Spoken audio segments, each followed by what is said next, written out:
I got it! When I first heard about Dave being trapped in a maze... 1, 2, 3, 4! I built a labyrinth. Can you believe it? Dave is trapped in a cardboard maze in his living room and he can't get out. Welcome to Dave Made a Minute, the podcast where a whole bunch of us are exploring the film Dave Made a Maze 1 minute at a time. The twist. Many of the participants have never seen the film. Some don't even know what film they're sampling. They get their minutes and they tackle them as they see fit. Here's your host from the Groundhog Day Project and Michael Myers Minute, Robert Black. Minute 45, Dave comes up with a plan, but no one's buying. And the interview we saw in Minute 1 gets started. To tackle Minute 45, we have Gary Roby of Harry Potter Minute and Cassandra Fredrickson of Lord of the Rings Minute. You come home, there's a giant maze in your living room. You're like, what the? There's a giant maze in my living room. I've heard of people rearranging the furniture, but this is wackadoodle crazy. Give me a sense of that. This doesn't make any sense. No problem? If you promise to myself, you can provide solutions. No problem. It's like a fucking cocktail party in here. If I get a few words from you before you go. I don't know how I'm supposed to intro this episode. I don't have like a template or anything. Die Hard Minute I had a template for, so. Right.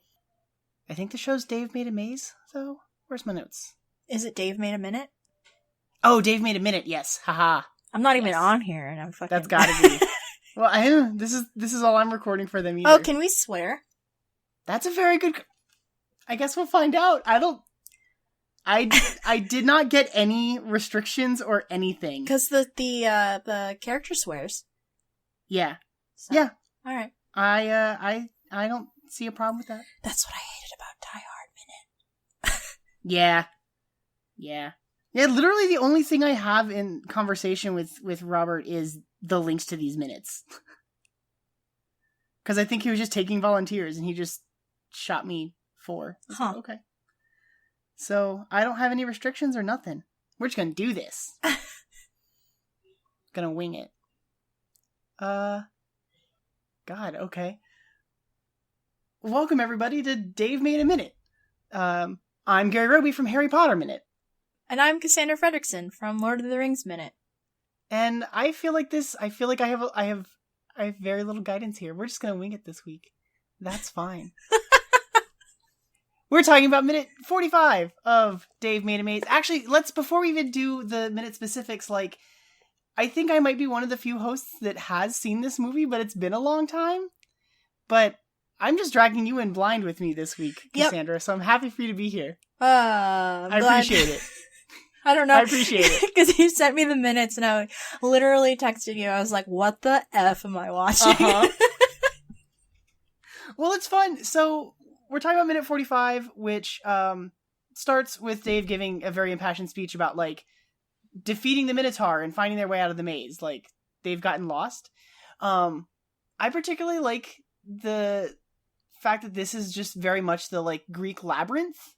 The labyrinth that the Minotaur on Crete was trapped in Greek mythology. Yeah, the guy who built it, his name's Daedalus, and he in one of the Greek myths, it's said that the labyrinth by the end of its construction had gotten so complicated and convoluted that even the builder himself nearly got lost inside of it. Mm. And so I like that they're just playing into this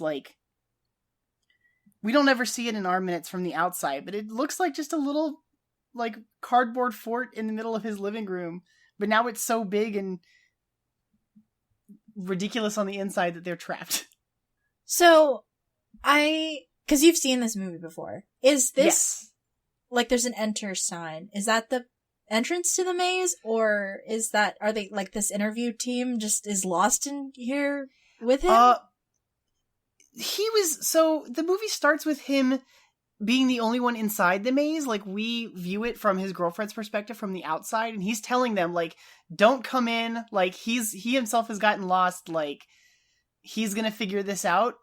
And then his friend, the one who you said you recognized from Buffy, whose name I'm forgetting. Oh, yeah. Invited a bunch of people over. The actor's name is Adam Bush? Yeah, Adam Beardy Bush. guy with glasses. Yes, I believe his name is Gordon in the movie. Okay. Invited a bunch of people over, and then they all sort of traveled into the maze and have gotten lost as well. I think they've already lost people at this point. I think that there were like a couple of Flemish tourists and like a hobo. What? Yeah, it was a whole thing. So now it's just him, his girlfriend, his friend Gordon, and then this like interview crew. Is his girlfriend that the cute girl that's in these Yeah. minutes? Okay. Yeah, she's played by, her name's Annie. She's played by Mira Rohit Kumbani? I'm butchering her last name and I apologize, but this is the only thing I've seen her in, I think. Mm. I really love that he's giving this, like, he's so determined in this speech here, like, we just have to lure the Minotaur into this place and it'll turn back into cardboard and then we can disable the traps and get out of here. We can finish this, man. And no one, who's with me? Why And are it's there just silence. traps? Like, I have so many questions. It's so weird. I feel like he like started building this maze and then it also sort of like organically developed because they seem to come across things in this movie that I don't think he remembers constructing. Mm-hmm. I don't know. Also, the enter sign is weird because they're like deep in the maze at this point. So maybe that's an entrance to somewhere else. I don't Like know. a subchamber or something. It just keeps getting deeper. Did you read any of the Percy Jackson books? I did By chance? not. I feel like I was like just out of the age range for those when they started getting Sure. popular, so I like skipped those. Yeah. I have always been a big fan of like Greek mythology and things, so they were fun. I haven't read most of them actually now that he's got like a bunch of other series, but Mm-hmm. they do a lot like the labyrinth. In that interpretation, the labyrinth sort of like grows and moves and expands of its own accord. Like you can find entrances into the labyrinth all over the place, but like once you're inside, it's hard to like navigate. They do the whole what's her name? I think it's Ariadne's thread or something like that. She gave Theseus a spool of thread so that he could find his way back out. Yeah. Sort of deal, but guess they should have thought of that when they came in here. Come on, Dave. Right? Just a big old Rookie ball mistake. of yarn. There's two moments that I really, really like in this, and it's just the silence when he's like, "Who's with me?" and everyone's just staring at him. Yep. Yeah, and there's crickets. Yep. And then the guy asks him, like, can we get that interview? And he's like, no, there's not going to be any interviews. And then we cut to, like, him sitting down, like, looking so forlorn, like, so sad as he's about to give this interview that he didn't want to give. This is like such a weird thing to come out of context to. Like, I'm like, because people ask me to Yeah. guest on shows, and then I'm just like, oh, I've never seen that movie, but sure. And like, it's happened That's on fun. Mad Max a couple times. Like, the only Mad Max movie I've seen is Fury Road. And then they're just like, oh, we want you on our show. And I was like, yeah, but I've never seen these. I had so much fun recording with Rick and Julia, though. Like, I watched, Oh, yeah, they're great. I think I watched Road Warrior, like, right before we recorded for it, and was totally kind of like, what is this movie? Like, I did not expect this at all. It's leather and whips and whoa. Yep, and just Uh-huh. manic car chases and like the most macho of machos. But it's like, having seen one Mad Max movie, like, it Yeah. gives you a context for Mhm. all the other ones. But this is What just is like, happening here? this looks Mhm. like an indie movie in like the best and worst ways. Oh yeah, totally. I understand that. Like, I don't know, it's kind of grainy. And I like the filter they put on it, or I don't know, they like switch the camera or something when he is giving the interview, so you're like seeing it Yeah. through like the monitor or whatever. I do too. I like that. I think it's definitely like, I don't know, it immerses me in a way that I really like, because I'm always a fan of like footage in film, like other people recording things. Like, it doesn't have to be a full-blown found footage movie, but I like the cut between like a Yeah. camera that a character is holding versus just like the omnipotent camera. Right. I like the Mhm. the layers. Yeah, of it. totally. Layers. Onions have layers. His speech though, like, he I know you don't play a lot of Dungeons and Dragons, but like I like where this is going. I could probably disable all the traps. Like, he is the least confident rogue I think I've ever seen in media. Like, oh, it's so good. You have one job.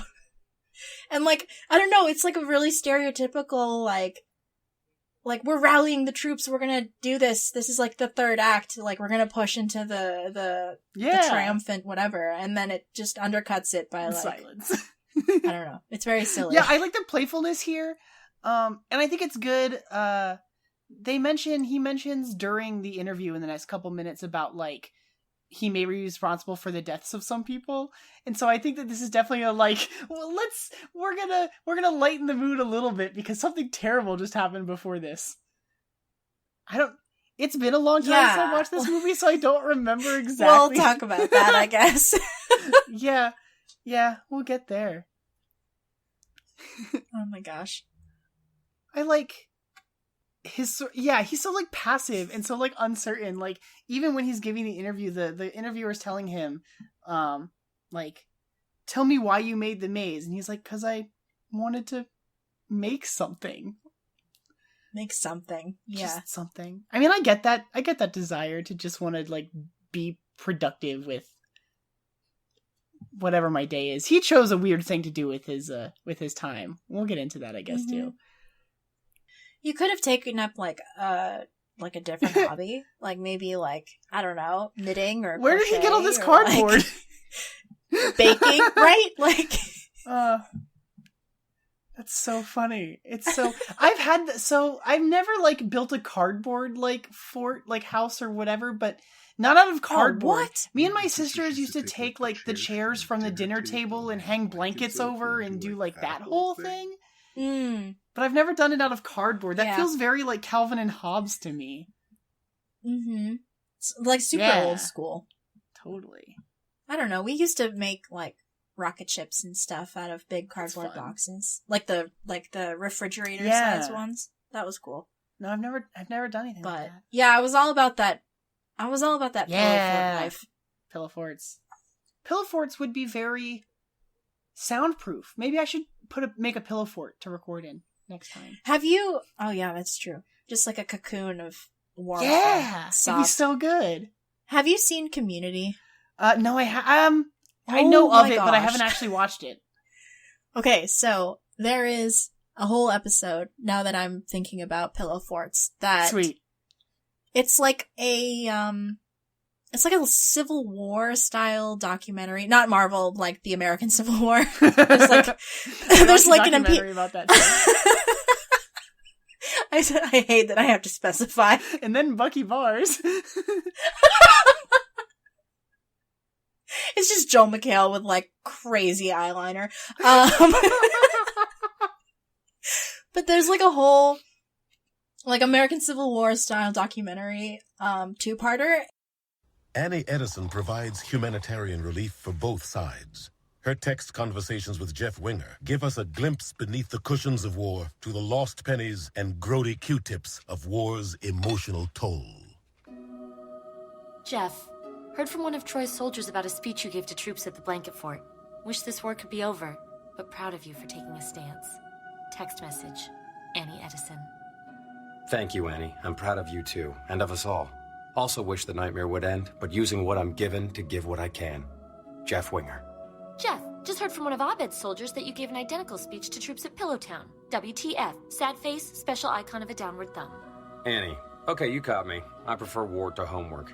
How do you do that little thumb icon? I can't find it on my phone. Jeff Winger. Jeff, you're disgusting. Troy and Abed's friendship is at stake. You can buy special icons and packages at the App Store. Piece of sushi, birthday cake, stop sign, snowman, umbrella. Annie Edison.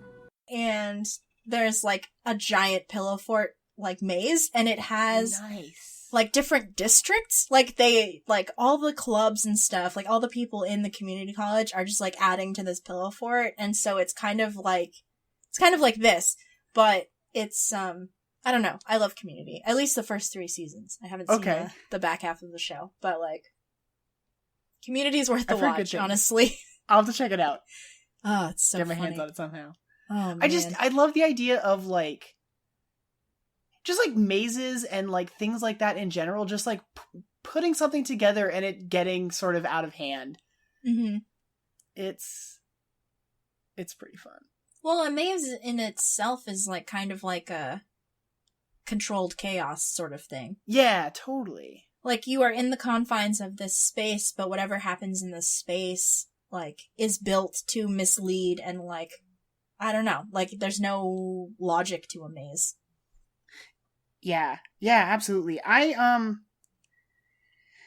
don't really, since we're just getting out of Halloween season, I keep thinking of, there's down in I mean, you're from around here. Down in Balboa Park, they do like the haunted trails or whatever during Halloween, and they basically set up like, I wouldn't call it a maze necessarily in the same way that like a corn maze is a maze, but it's very much like corralling people in a certain direction and like dead ends where there's people jumping out at you to trying to scare you and all that sort of thing, and it's just madness.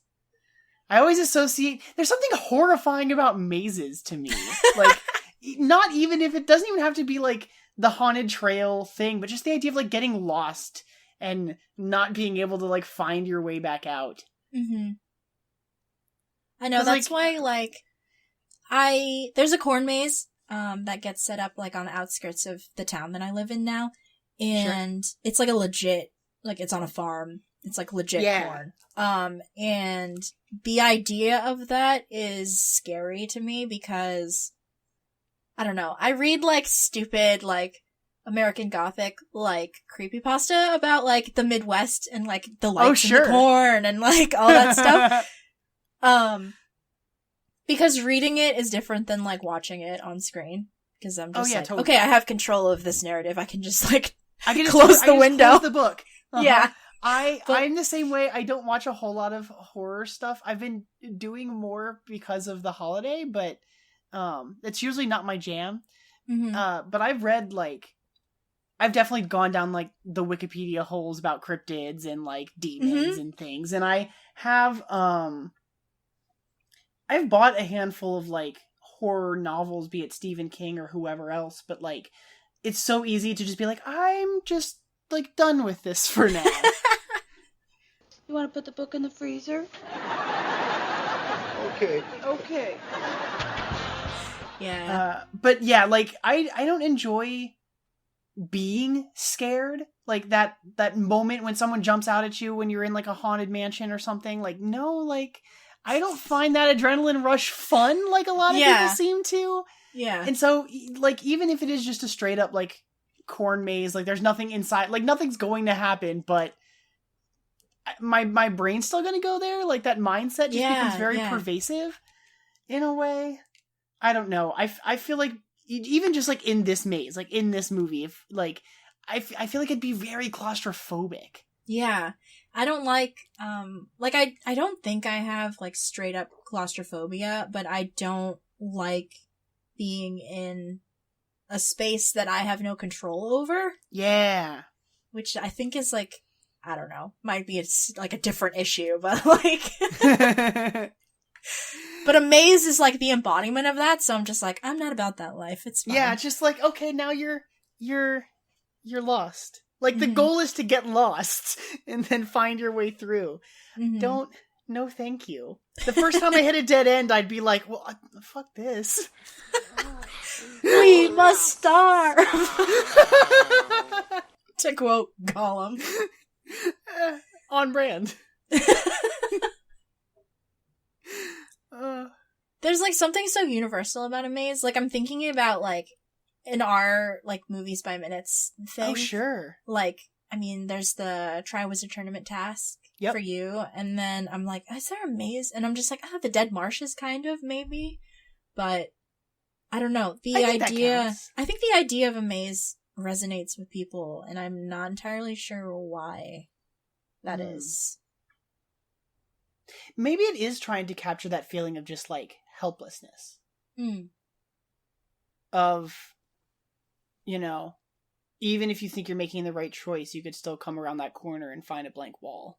Like, Yeah, yeah. Like the only reason that the maze in or the labyrinth that the Minotaur is in was able to be escaped is because they had a plan going in. Like they took up there's a book that I really, really like actually, now that I think about it, that does a very similar thing. It's called, oh my god. Why am I forgetting? It's like right on the this is gonna make me mad. I'm Googling it. House of Leaves. It's called House of Leaves. Oh. By Mark Danielewski. Yeah. And that does a similar sort of thing where like he buys this. The book itself has multiple layers where it's like there's a character that found the manuscript for this book, but the book is like a textbook describing this movie this guy saw, like kind of deeper down. Yeah. And so they oscillate between the different narrators, but the center of the story, this guy buys this house and they wake up one morning and there's just like a room in the house that wasn't there before. Oh, that's and then spooky. He finds a door and you open the door and it leads into this hallway. And so they basically send a team in to go like spelunking into this labyrinth that has appeared beneath the house, and it just keeps getting deeper and darker, and there might be a monster in there, and the walls start changing shape so that it's just getting them more and more lost until he's just like trapped alone in the dark. The end. It was really horrifying. I hear myself from somewhere in there. What's happening? And it just that same sort of thing of like this space should be familiar and yet suddenly it's not. Right. Ooh.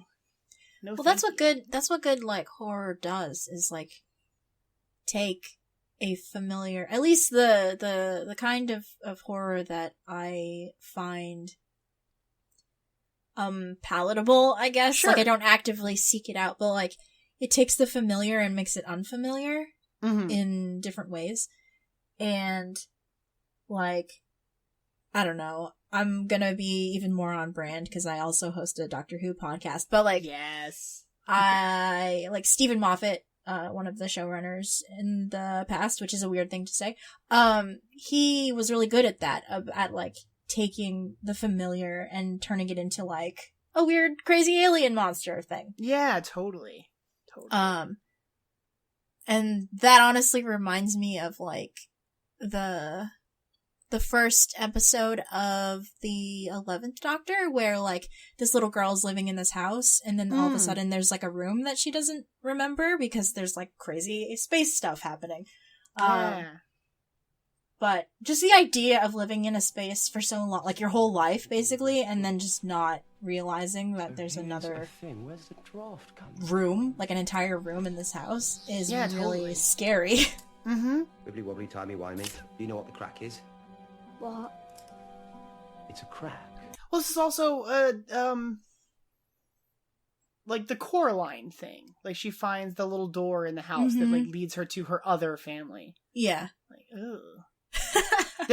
My grandparents moved into this house when I was in like middle school, and it had like one of those little tiny closet doors in the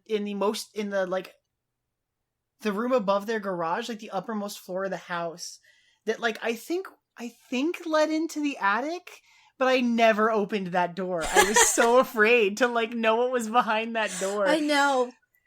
Those scare me. Little tiny half doors. I'm just like, why? Why is this here? Who is this for? My grandfather can't fit through that door. I know, just make a regular sized door, for God's sake. What's the point?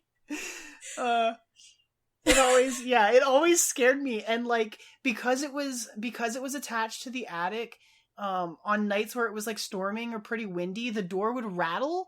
Oh no. And so it was like, I would put stuff against the door so it wouldn't move, because I would sleep up there. It was just not okay. That's funny. Man, they're so lost in this place. You know, I bet you it'd be really fun to be like a set decorator for this movie, just like making everything out of cardboard. Yeah. I think that'd be a good time. That'd be cool. It's very elaborate. The like doorway, it looks like a little puppet show theater. With like the curtain for some reason. It does. It's got like the little like the backlit enter sign, and then I don't know. I didn't even realize that there's the curtain there, but you're totally right. I wonder if they came from there or if that's somewhere they're going to be going. I don't remember. We don't get that in these minutes. You would know better than I. It's been, like I said, it's been a long time. I should have rewatched this, but I feel like I would have had like too much of an advantage. I think it's kind of cool, like the meta-ness of exploring a movie about a maze without knowing what you're in for, I guess. Yeah, like, totally. That's cool. Props to that guy. Sorry, what's his name? Robert? It's Robert Black. I'm just here to talk, you guys. I'm just, whatever. Right. I just hit you up and was like, you're doing this with me, okay? I'm delighted. I've been putting off recording these minutes for far longer than I should have been. Oh, well. That's also on brand for, like, both of us, so it's fine. That's fair. All right. I don't know how to outro this. Thank you everyone for joining us for another episode of Dave Made a Minute. Yeah. You can find both of us over on duelinggenre.com. Victoria's not with us this week. I was going to be like... It's like, oh, where's Victoria? I love Victoria. Aw. Victoria and I host Harry Potter Minute over there, and then Cass and Norman do Lord of the Rings Minute. And then, as Cass also mentioned, you do Doctor's Companion with Scott and Nick over there. Yeah. I'm all about that dueling genre life. Right? Oh, and then we do Scott Pilgrim Minute on the Dueling Genre Patreon page. So you can go find us over there, too. All sorts of stuff. We do lots of shows, you guys. Yes. Yeah, so check that out, and then come back tomorrow for minute 46. Bye. Bye. And then I could probably disarm all the traps, and then we could finish this maze. Who is with me? That was Gary Roby of Harry Potter Minute and Cassandra Fredrickson of Lord of the Rings Minute taking on minute 45 of Dave Made a Maze. They will be back next time on Dave Made a Minute taking on minute 46. Thank you for listening to Dave Made a Minute. Intro dialogue snippets were taken from Dave Made a Maze, directed by Bill Watterson, written by Bill Watterson and Steve Sears, and produced by John Charles Meyer. Intro music is Diversion by The Equals, featured in the film Dave Made a Maze, and Life Cycle of a Match by Parvis Decree. Outro music is Leaving This Godforsaken Place and Her Presence is Strong Here by Parvis Decree. Dave Made a Minute is a production of Lemming Drop Studio and all other featured podcast producers. You can find more content at lemmingdrops.com. Check us out on Twitter, Facebook, and Instagram at Dave Made a Minute. If you like what you hear, throw us a rating and review on your podcatcher of choice, and check out all of the participants' other shows to spread the love around. Again, thank you for listening. As long as we're all working together, this is going to be fine. It's going to be great. I need you to notify the families of everyone who died here today. Totally. Wait, what?